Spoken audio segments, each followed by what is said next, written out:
Este programa es presentado por Camerino, Professional Makeup.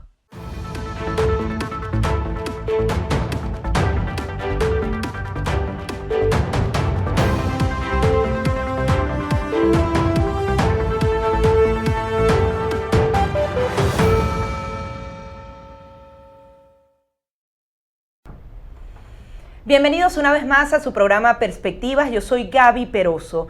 2.600.000 venezolanos han huido de Venezuela, han huido de la inseguridad, de no tener alimentos, de no tener medicinas. Y esta cifra ha sido ratificada por Naciones Unidas. Precisamente, muchos venezolanos en el exilio están trabajando para poder asistir a todos esos refugiados, esos desplazados venezolanos que justamente tienen esta crisis que se compara incluso con la de Siria. A mi lado se encuentra David Smolansky, quien es alcalde electo, quien además tiene una orden de captura en su contra por parte de la dictadura venezolana y quien hace un año se encuentra acá y ahora es justamente ese coordinador del grupo de trabajo de la Organización de Estados Americanos para poder, por un lado, asistir a todos esos venezolanos que no tienen nada, que se van caminando en las peores condiciones y adicionalmente buscar que se decrete esa crisis de refugiados. Coméntanos un poco ¿qué significa? Para nosotros ya son refugiados, sin embargo, hay unos estándares internacionales que se deben cumplir. ¿Y qué implicaría que se decrete esta crisis de refugiados? Bueno, Gaby, muchísimas gracias por la invitación. Es muy importante para entender este tema irse a lo que fue la Declaración de Cartagena en el año 84, suscrita por 14 países, donde amplía la definición de refugiado. Y se refiere a refugiado como un individuo o refugiados, un conjunto de personas que deben huir en contra de su voluntad de su país de origen porque el Estado viola masivamente los derechos humanos, no garantiza su seguridad personal, altera el orden público o coarta sus libertades. Todo esto aplica perfectamente para Venezuela. Y como bien ha dicho ya Naciones Unidas, nosotros también estamos articulando esfuerzos con la ONU, pues son 2.600.000 venezolanos que han huido en contra de su voluntad desde 2014 hasta el momento que me haces esta entrevista. Pero voy más allá, son 5.000 venezolanos que se están yendo todos los días. Diariamente. Sí. Exactamente, lo cual proyectaría para finales de 2018 que aproximadamente o más de 3 millones de venezolanos se estarían yendo de Venezuela en contra de su voluntad. Colombia ya tiene más de 1 millón de venezolanos, Ecuador tiene 250.000 venezolanos, Perú tiene 450.000 venezolanos, México, que incluso está bastante lejos de Venezuela, tiene más de 70.000 venezolanos. Entre Chile y Argentina se calcula que puede haber 1 millón o poco más de 1 millón de venezolanos. Todo esto que te estoy diciendo ha sido información oficial de los gobiernos. En Brasil hay cerca de 100.000 venezolanos. Y aquí lo que hay que entender es que mientras Maduro perdure en el poder, seguirá habiendo un éxodo masivo. Este éxodo, y perdóname que me extienda, es el más grande que se haya visto en la historia de América Latina. Es el más grande que está aconteciendo en el hemisferio occidental. Está por encima de Afganistán, había leído. Y a eso iba.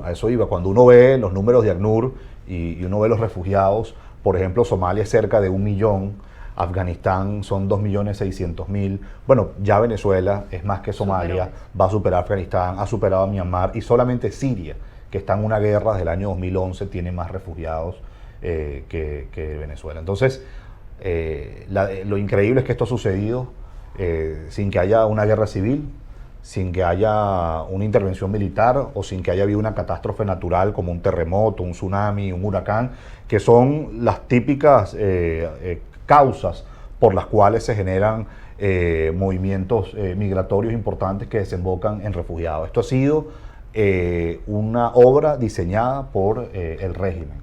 Y por eso la mejor solución para la crisis migratoria es que en Venezuela se restituya la democracia, que en Venezuela se restituya el Estado de Derecho, que en Venezuela haya alternabilidad de poder, se le garanticen las libertades a los venezolanos, porque esa será la forma para frenar el éxodo masivo, pero además de eso generar incentivos para aquellos venezolanos que están hoy en Perú, en Ecuador, en Venezuela, en Colombia, en Brasil o incluso bien lejos, como es Estados Unidos o España, tengan la motivación devolver. Y eso es algo que debe entender la región y eso es lo que estamos trabajando en la Organización de Estados Americanos.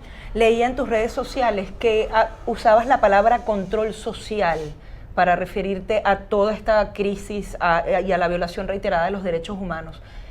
¿Qué significa? ¿El Estado lo está haciendo de una manera calculada, el Estado venezolano, el gobierno? Sí, es muy importante y eso es una de las funciones principales de este grupo de trabajo, que será evidenciar aún más las razones por las cuales millones de venezolanos se están yendo en contra de su voluntad. Entonces, ahí tenemos casos como, por ejemplo, la crisis humanitaria, es decir, el bloqueo intencional del régimen de alimentos y medicinas hacen que personas pues, que necesitan alimentarse o que necesitan curar una enfermedad tengan que buscarlo en Colombia, en Perú, en Ecuador, en Brasil, por colocar un ejemplo. De hecho, de esos 2.600.000 venezolanos que ha dicho Naciones Unidas que han ido en contra de su voluntad, más de 1.100.000 presentan síntomas de nutrición y más de 100.000, por ejemplo, portan el virus VIH.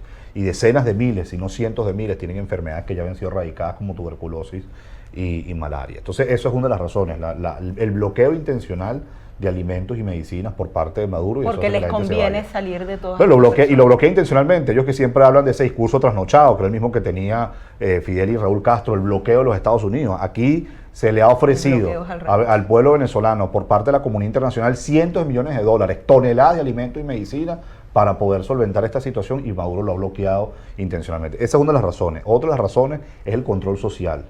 Y eso vamos a sacar testimonios importantes de personas que se negaron, por ejemplo, a sacarse el carnet de la patria e inmediatamente pues, fueron objeto de persecución o se les negó el alimento y medicina y se tuvieron que ir. O gente que tenía el carnet de la patria, pero por ejemplo en su comunidad no está llegando el agua, no está llegando el gas, no está llegando la luz, salieron a protestar e inmediatamente le retiraron el carnet de la patria y le quitaron el poco beneficio que podían tener con medicinas y alimentos. Y en tercer lugar, y no menos importante, es que estamos en presencia de uno de los países más violentos del mundo. Caracas es la capital más violenta del mundo por su tasa de homicidios por cada 100.000 habitantes, y a la gente pues tener miedo de que pueda ser asesinada, de que pueda ser secuestrado, que le puedan robar todas sus pertenencias, pues también han tomado la decisión de ir a otras naciones donde puedan gozar de seguridad personal, especialmente para los más pequeños. Hemos visto cómo los venezolanos en el exilio y todos los venezolanos han tenido el apoyo de la región de América, pero Europa está tomando un papel fundamental. Vimos que Alemania dio el apoyo expreso a lo que es esta investigación ante la Corte Penal Internacional. Vemos que los eurodiputados se están moviendo para que la Unión Europea tome una serie de acciones. ¿Qué se podría lograr y en qué se traduciría ese apoyo de países como Alemania o toda la comunidad europea? Mira, yo de verdad que aplaudo a la decisión del gobierno de Alemania de apoyar la denuncia que ya venían haciendo varios países de Sudamérica, Paraguay, Perú, Argentina, Chile, Colombia, de Norteamérica como Canadá. También se había manifestado Francia con denunciar al dictador Nicolás Maduro ante la Corte Penal Internacional, porque tiene que haber justicia. Maduro hoy es responsable de miles de personas que han muerto no solo por la inseguridad, por la represión, por la falta de comida, por la falta de medicina. Es responsable de que haya millones de personas hoy en condición de desnutrición, que haya personas que se estén debatiendo entre la vida y la muerte porque no consiguen medicinas, y de un colapso absoluto de un país que ha tenido la oportunidad de ser uno de los más desarrollados de la región. Así que como venezolano aplaudo y agradezco el paso que ha dado el gobierno de Alemania, y eso demuestra, Gaby, además hasta dónde están llegando las consecuencias del régimen de Nicolás Maduro, no solamente en la región, es decir, hasta la Unión Europea, que está pues en otras latitudes con respecto a Venezuela, le preocupa esa situación. Y además le preocupa porque Venezuela fue un país que recibió a muchos europeos. Venezuela fue un país que, por ejemplo, recibió una comunidad importante de italianos, portugueses y españoles, donde muchos de ellos han tenido que regresarse a su país o han visto a sus hijos que nacieron en Venezuela volverse o irse a Europa cuando ellos echaron raíces en nuestro país. Entonces, esas son las acciones por parte de la comunidad internacional que son muy importantes para erosionar a la dictadura, para debilitarla y, bueno, que contribuya a la transición democrática en Venezuela. El tablero de la comunidad internacional es tan importante como el tablero de la calle. No hay nada que más le tema a Maduro que las protestas pacíficas, no violentas. Ciertamente en 2018 no ha habido las protestas de 2017 a raíz de la represión sanguinaria que hubo el año pasado, pero no se puede menospreciar que todos los días está habiendo 25 protestas diarias focales. Además uno ve en sectores populares, en zonas rurales, urbanizaciones. Eso hay que acompañarlo, eso hay que promoverlo, gente saliendo porque no hay agua, no hay luz, no hay gas, no hay comida. Ese es el otro tablero en el que hay que trabajar, porque Maduro le teme seriamente cuando la gente está organizada en la calle protestando. Y el tercero es la Fuerza Armada Nacional, los rangos medios y bajos de la Fuerza Armada Nacional. Y cuando hablo de los rangos medios y bajos, le hablo a los capitanes, le hablo a los mayores, le hablo a los sargentos, le hablo a los tenientes coroneles. Están padeciendo los mismos problemas que están padeciendo los venezolanos. Llegan a su casa y la nevera está vacía por falta de comida. Tienen un familiar enfermo y no tienen cómo curarlo por falta de medicina. Pero no tienen muchos de ellos, no ellos cómo enfrentarse a las bandas organizadas, porque las bandas organizadas están mejor dotadas que los cuerpos de seguridad. Y si logran articularse, porque ese es el problema que han tenido, que les ha costado articularse porque evidentemente están infiltrados por el G2 cubano, que los tiene monitoreados en sus comunicaciones, pero que no hay que menospreciar que el último año ha habido 5 movimientos militares y policiales en Venezuela, Caguaripano, Oscar Pérez. ¿Pero están todos detenidos? Casi la mitad de los presos políticos hoy en Venezuela, cerca de 200, los más de 400 son militares, pero eso es algo que no se tiene que menospreciar. Pero lo que quiero decir con esto es que si se logran articular, yo estoy convencido que los días de Maduro en el poder están contados. Una Fuerza Armada Nacional que no tiene que estar al servicio ni un individuo ni un partido.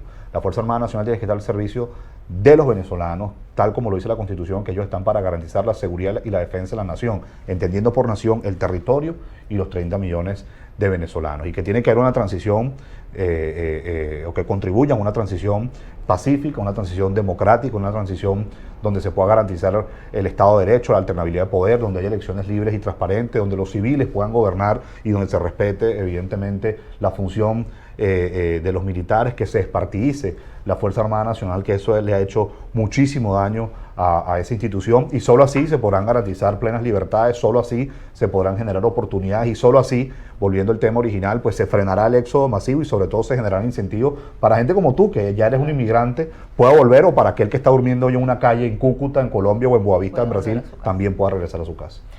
Se habla del deber de proteger por parte de los países en el derecho internacional. Sin embargo, hay quienes dicen que esto tiene relación directa con el Consejo de Seguridad de Naciones Unidas. ¿Hay manera de articular un apoyo, por lo menos que lleguen civiles a Venezuela a atender la crisis humanitaria? Puede haber una intervención militar, pero por parte de los países que se pongan de acuerdo. ¿Cuál es la vía para lograr ese apoyo adicional a la Fuerza Armada y a los civiles que todavía están dentro? Bueno, como te mencioné anteriormente, yo creo que son 3 tableros. El tablero de la calle, que hoy por hoy yo creo que más allá de la cantidad de gente que participe, es la calidad de la protesta. O sea, tiene que haber protestas. Tiene que haber protestas, eso es fundamental. E insisto, no hay nada que más le teme a Maduro, lo vimos en 2014 con la salida, lo vimos el año pasado en los 120 días de manifestaciones, y no hay nada que más le teme a Maduro que las protestas en la calle. E incluso uno ve, cuando se dan estas manifestaciones, así sean 400 o 500 personas en una comunidad por la falta de gas o por la falta de electricidad, cómo inmediatamente mandan a un funcionario de la PNV a negociar, cómo inmediatamente mandan a un soldado de la Guardia Nacional, porque le temen a las protestas en la calle. Y quien hoy proteste en Venezuela es un héroe. Es un héroe porque se está enfrentando a que pueda ser detenido, a que pueda ser, si esté detenido, torturado, que pueda ser asesinado, o que, bueno, pueda ser reprimido seriamente con perdigones o gases lacrimógenos. Entonces, obviamente yo no digo esto de protestar desde la comodidad de una cámara. Quien me conoce sabe que yo he protestado. Yo empecé en las calles, el movimiento estudiantil de 2007, y precisamente por estar en las calles el año pasado hubo la orden de aprehensión. Pero no es el tema de la cantidad, sino la calidad de protesta. Ese es un tablero. El otro tablero es la presión de la comunidad internacional. Sanciones individuales a los funcionarios del régimen y su entorno por estar vinculado a violación masiva de derechos humanos, corrupción, lavado de dinero, tráfico de droga, tráfico ilegal de minería. Eso es fundamental, restringirles el libre desplazamiento, que eso falta en América Latina, es decir, que ellos no puedan ir tranquilamente a México. ¿Está cerca o es muy difícil? Bueno, hay que irlo trabajando, pero yo creo que ya está bueno que personas que estén involucradas en delitos tan graves pueden tomar un avión y a lo mejor llegar sin ningún problema a México, pueden llegar sin ningún problema a Brasil o a cualquier otro país, y están intoxicando el sistema financiero de la región, porque el dinero de ellos no solamente está en Estados Unidos, en Canadá o en Europa, también deben estar en las arcas financieras de América Latina. Eso hay que restringirlo. Y en tercer lugar, el tema de la Fuerza Armada Nacional. Yo sí creo que hay una reserva aún en la Fuerza Armada Nacional importante, que está en desacuerdo con el régimen, que está incómodo con las políticas que ha implementado Maduro, que se siente acosada, que se siente perseguida, que quiere algo distinto porque también tienen familia, que son la mayoría, ellos lo han manifestado, los familiares de los militares que hoy están injustamente presos lo han manifestado, y bueno, y evidentemente para conquistar el poder se necesita la Fuerza Armada Nacional Institucional, y por eso yo no he dejado hablar de este tema, inclusive cuando estaba en mis funciones como alcalde de Latillo. Así que esos son, creo, los tableros en los que hay que trabajar, y evidentemente en un mundo cada vez más globalizado la comunidad internacional es fundamental para la transición a la democracia, y hay que entender, Gaby, que el régimen de Maduro es un factor de desestabilización para la región, e incluso más allá, es una amenaza para, terrorismo para la y región. narcotráfico. Exactamente, porque ya está manejando la economía criminal, y la economía criminal no tiene frontera, y es un dolor de cabeza para el presidente Duque en Colombia, y va a ser un dolor de cabeza para quien gane las elecciones en Brasil, y es un dolor de cabeza pues para cualquier otro gobierno de la región. Mientras más rápido se restituye la democracia en Venezuela, no solamente será más beneficioso para los venezolanos, sino también será más beneficioso para los latinoamericanos. Mientras más perdure Maduro en el poder, no solamente nos seguiremos perjudicando los venezolanos y habrá sexo masivo, seguirá habiendo sexo masivo, sino también se perjudicará a América Latina. Yo estoy convencido de que Venezuela logra derrotar esta tiranía, logramos tener una nación donde haya libertad y no restricciones, donde haya seguridad y no violencia, donde haya justicia y no impunidad, y mira, las oportunidades son infinitas. Y algo que yo me encontré en la frontera, y perdona que me extienda, porque este tema me apasiona, son tres cosas que tú te consigues, o son tres temas que siempre te mencionan cualquier venezolano. Tú te tropiezas en la frontera. Yo he estado ya 5 veces, 3 en Colombia y 2 en Brasil. La primera, yo me estoy yendo en contra de mi voluntad, te dice. Yo no me voy porque quise. Yo me voy porque y no todos tuve quieren volver otra. mañana. La segunda es que se han separado de su familia. El venezolano está yéndose papá, mamá y sus 2 hijos, ¿no? Toca irse la mamá con... Exactamente, eso es muy duro, y por eso hay ese incentivo de volver. Y en tercer lugar, no hayan el día para que puedan regresar. O sea que ese vínculo está ahí. Bueno, y te agrego otra, que me ha parecido extraordinario, porque esa es la mayor demostración de que el socialismo ha fracasado. Quieren trabajar. No hay un venezolano que no haya visto en una frontera, en la condición más paupérrima, durmiendo en un parque, en una plaza pública, en una calle, en una carpa. Me dicen, denme la oportunidad de trabajar. Y es una de las cosas que vamos a incentivar desde la Organización de Estados Americanos, pues que los países miembros puedan dar facilidades para que se inserten estos venezolanos en sus naciones, puedan tener permiso de trabajo, y es un ganar-ganar para todos. El venezolano deja de estar de refugiado y pasa a ser una persona productiva. Quien lo recibe, pues tener una persona productiva le beneficia su economía, y el día de mañana, cuando nos toque recuperar a Venezuela, tendremos ya a muchos que, en vez de haber estado sin hacer nada por la condición de refugiado, más bien se pudieron haber capacitado y podrán aportar para la reconstrucción del país. Hablamos de 2.600.000 venezolanos que están huyendo de Venezuela, y has estado 5 veces en ambas fronteras. Coméntanos el drama humano, quizás alguna historia que recuerdes, porque los números son muy fríos, pero sí, quizás una historia es la alerta que se necesita para que la comunidad... Son tantas. Me acuerdo la primera vez que fui, me encontré con un señor que se llama Fausto, tiene 70 años de edad, solamente había pasado 4 meses de su vida fuera del país, en Guayaquil, en Ecuador, y es la primera persona que me tropiezo en el Puente Internacional Simón Bolívar. Yo estaba recogiendo testimonios y le digo, bueno, ¿qué va a hacer, no? Él me dice, no, ya yo me voy de manera definitiva. Y me dice, tengo 70 años, y yo digo, ¿a dónde se va? A Ecuador, porque es lo único que conozco diferente de Venezuela. Ya de hecho mi familia se había ido hace 6 meses, me voy a reencontrar con ellos allá en Ecuador. Una persona de mi edad, con 70 años de edad, afortunadamente me decía, yo estoy bien de salud, pero si me llega a pasar algo no tengo cómo curarme. Era el estado de Aragua, y se fue. Otro que me impactó muchísimo, una profesora que me pidió no decir su nombre, en el terminal de autobuses, que uno está inmediatamente después de un puente internacional Simón Bolívar, con doctorado en educación, barriendo en el terminal, y ella está todavía en Venezuela, pero va a barrer en el terminal los fines de semana, porque barriendo, una persona con un doctorado en educación, barriendo en el terminal, ella gana más que dando 2 meses clases en donde las da en el Táchira. Entonces, ahí tú tienes dos testimonios. Me encontré con los caminantes que en mi opinión los caminantes son los balseros del siglo XXI, Sí. así como vimos Y tantos tenemos cubanos, balseros que además están muriendo yendo a Aruba. así como vimos tantos cubanos tomar una balsa para poder llegar a la Florida, hoy vemos a gente caminando sin destino y terminan o en Bucaramanga o terminan en Cali o en Medellín, los que están en Colombia, pero hay unos que inclusive han llegado a Ecuador, que duermen donde pueden, que comen donde pueden. Muchos han sufrido de hipotermia, el caso que mencionas de 2 venezolanos que lamentablemente fallecieron cuando trataban de llegar en un peñero a Aruba. E insisto, lo increíble de todo esto es que ha sucedido sin estar formalmente en una guerra, sin una catástrofe natural. Ha sido algo hecho por un régimen perverso, por un régimen que es lo más cruel que se haya visto y que no garantiza lo más sagrado que tiene un ser humano, que es el derecho a la vida. No se garantiza. En Venezuela tú te puedes morir por falta de medicina, por falta de alimento, por inseguridad Y todo o es por responsabilidad represión. del Estado. Exactamente. Finalmente, un mensaje. Los venezolanos necesitan esperanza para esos venezolanos que están dentro y fuera con respecto a la labor que estás desarrollando. ¿Qué van a conseguir a través de este grupo de trabajo?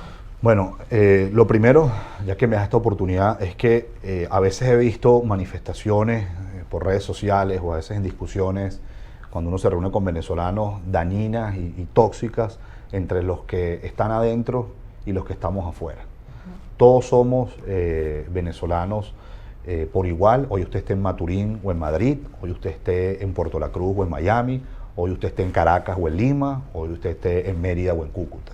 Todos, al haber nacido en Venezuela, estemos adentro o afuera, somos venezolanos y tenemos una cicatriz que nos ha dejado esta dictadura. No debe haber familia hoy en Venezuela que no le haya sucedido algo por culpa de esta dictadura, de que le hayan secuestrado un hijo, lo hayan robado un celular o lo hayan reprimido en una manifestación. Y precisamente lo que busca el comunismo es destruir a la familia, separar a la sociedad, y nosotros no podemos permitir que nos rompan, porque nosotros somos mucho más fuertes que una minoría que hoy se mantiene por las armas regulares e irregulares y por el miedo. Pero nosotros somos mucho más fuertes que ellos. Entonces hoy hay una oportunidad muy grande de articular quienes estamos afuera y quienes estamos adentro. Yo me comprometo, como un servidor público que soy, que desde la Organización de Estados Americanos haremos el trabajo más serio, más objetivo, más transparente y sobre todo lo más comprometido para que se puedan implementar las políticas necesarias en la región para darle atención y protección a los migrantes y refugiados venezolanos, y que esa atención que se le pueda dar a los migrantes y refugiados venezolanos sea un granito de arena para que ellos puedan volver el día de mañana y puedan ayudar a los familiares que se mantienen hoy en Venezuela. Y a los que siguen adentro me comprometo además a que nosotros de la OEA no vamos a dejar de denunciar la causa, la raíz de este éxodo masivo, que no es otra cosa que la dictadura de Nicolás Maduro. Y por eso reitero que la mejor solución para la crisis de migrantes y refugiados venezolanos es que se restituya la democracia en Venezuela, porque restituyéndola frenaremos estos flujos migratorios y habrá incentivos para que la gente vuelva. Yo empecé en política pues de chamo en el movimiento estudiantil en 2007, cuando cerró en Radio Caracas Televisión. Salimos a las calles con nuestras manos blancas, nos mantuvimos en las calles y rechazamos la reforma constitucional, que fue la única derrota electoral que se llevara Hugo Chávez. Terminé mis estudios, fui parte fundadora de Voluntad Popular, me eligieron como alcalde en ese momento el más joven del país. Hoy estoy exiliado y sigo sirviéndole a Venezuela. Es decir, al final la vocación y la convicción, no importa donde uno esté, uno puede servirle al país. Acá no hay aspiración individual, no hay aspiración partidista. Aquí mi única aspiración es tener una nación libre y no con restricciones, una nación con oportunidades y no con incertidumbre, una nación con seguridad y no con violencia, una nación con justicia y no con impunidad, y sobre todo una nación donde nosotros como venezolanos y con nuestras familias podamos reencontrarnos. Eso es lo que yo le quiero dejar a mis hijos, que hoy no tengo, y eso es lo que le quiero dejar a las próximas generaciones, y confío que sí se podrá hacer. Muchísimas gracias, alcalde. Y bueno, y todo el éxito del mundo en esta labor tan difícil de además documentar lo que está viviendo Venezuela, un momento histórico muy difícil para todos. Era David Smolansky, alcalde, quien tiene orden de captura por parte de la dictadura de Nicolás Maduro y quien además ahora es ese coordinador para atender, para responder a los refugiados, a los desplazados venezolanos que hoy alcanzan 2.600.000 y que finalmente esta cifra en apenas 3 meses que le quedan a este año podría superar los 3 millones de venezolanos que han huido de la nación. Así nos despedimos, hasta la próxima. Este programa es presentado por Camerino, Professional Makeup.